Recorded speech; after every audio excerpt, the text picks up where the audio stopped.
of patience when he pitches, a nice changeup. What's going to be key against him? Yeah, he loves to go to that sinker and curveball. He'll mix in the changeup. Elite pitcher.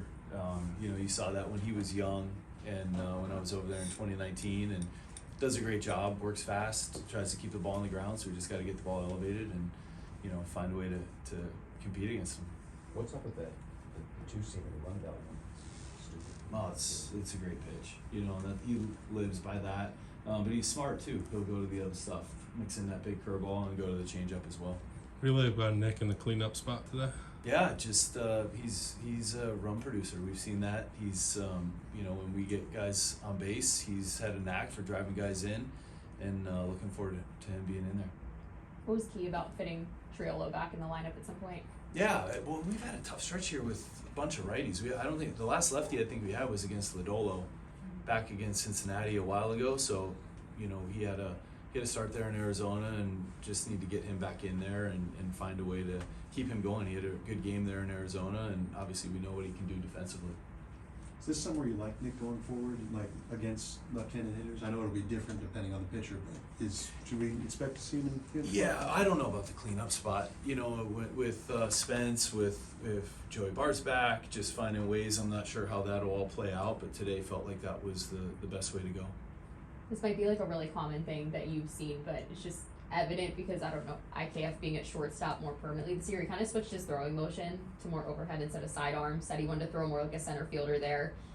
What have you seen in that change from him and just the ability to adapt and really commit to that position this year? Yeah, he's done a great job over there. I mean, metrically, he's towards the top 15, top 10 in the big leagues, and has done a fantastic job making plays. And even a few of the errors that he's had have been 10 to 20% plays that he's gone hard left and has ended up overthrowing the first baseman trying to make a play. He has been so consistent for us defensively, but offensively as well. And he goes over the top a lot, but you see when he goes left up the middle, he still has the ability to stay low and get it over there. Since you took over, starters ERA is the best in baseball. I mean, 24 games is a pretty good sample size. They've been nails for you. They've taken it to another level, I guess is what I'm saying. And anything that has caught your eye as to what collectively has allowed the rotation to take a next step up to be, again, the best in baseball the ERA was? They've been so good. They've kept us in games really all year long, and the way that they're throwing strikes in the zone, changing speeds, finding ways, and it's collective too. I mean, you see obviously Paul, Mitch, Heaney, Falter, what he's been able to do, and then Mike Burrows last night stepping up and having a great game. Collectively, they're a great group, and they work hard, just like all these guys continue to work. We talked about that 2 nights ago. Yes, frustrating game, didn't score a lot of runs, but it's not for lack of effort, and every single day they're in there grinding. From an offensive standpoint, pitchers are no different. They're going out there working on their craft every day. But you guys just cobble together enough to support this guy. I mean, you watch what the Orioles are doing. They're on a run right now. I think they won 5 straight. I mean, the runway's there. I mean, if you're getting this starting and you just get enough, you figure out a way. It doesn't seem that far off. No, it's really not. And the way that we played on the road trip, the first game back, like we talked about, a little frustrating not scoring, but to continue the role that we've got as far as scoring some runs, finding ways to scratch across a few, and when you have the starting pitching like that, it definitely gives us a chance. I was talking to Spencer today, and we knew his relationship with Matt Haig, but I didn't know that Haig was one of the guys that got to tell him he's going to the big leagues back in the day, and he's had the same hitting coach essentially since 2022. How valuable and rare is something like that for a guy that's still at this level, still with the same guy teaching how to hit? Oh, that's really cool. I didn't know that either.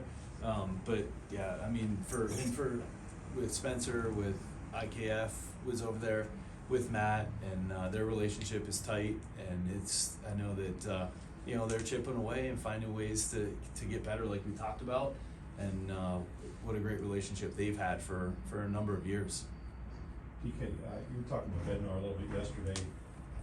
Having experience it, whether it was as a player or as a coach, manager, how difficult and how humbling can it be for a player who's an all-star to get sent to the minors and then have to come back and prove himself again? How have you seen Dave respond to that? Oh man, Well, I can't relate to the All-Star and go back. I can relate to going back.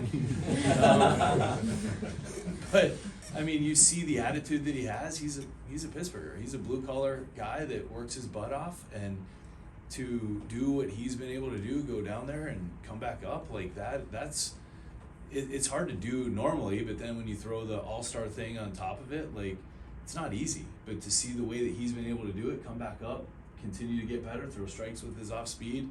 He's got his fastball velo touching 98 again and staying up there pretty consistently. And then like last night, being able to get down 3-1 and throw 2 splits to Caratini and have the confidence to do that.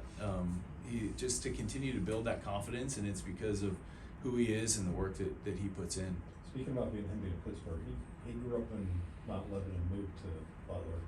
He grew up were born in Butler and moved to Mount Lebanon. But how did you guys cross paths before you coached him? He said he's known you for a long time. Oh, a long time. So I played with his dad in the Federation League way back in like after '98, and Andy had a nasty knuckleball, really nasty knuckleball. I told David he doesn't need to throw that though. Just keep throwing what he throws. But yeah, I've known them for a long time, and through his college days would connect, and even through minor leagues, and you know he's always been that guy, the guy that works hard, puts his head down, and it's been no different this year. So you didn't have any doubt, like when he went down, that he'd come back, and did you feel pretty confident he'd be able to come back and bounce back and like not get his head in the clouds on that one? Yeah, I felt really confident in it just because of who he is and the work that he puts in.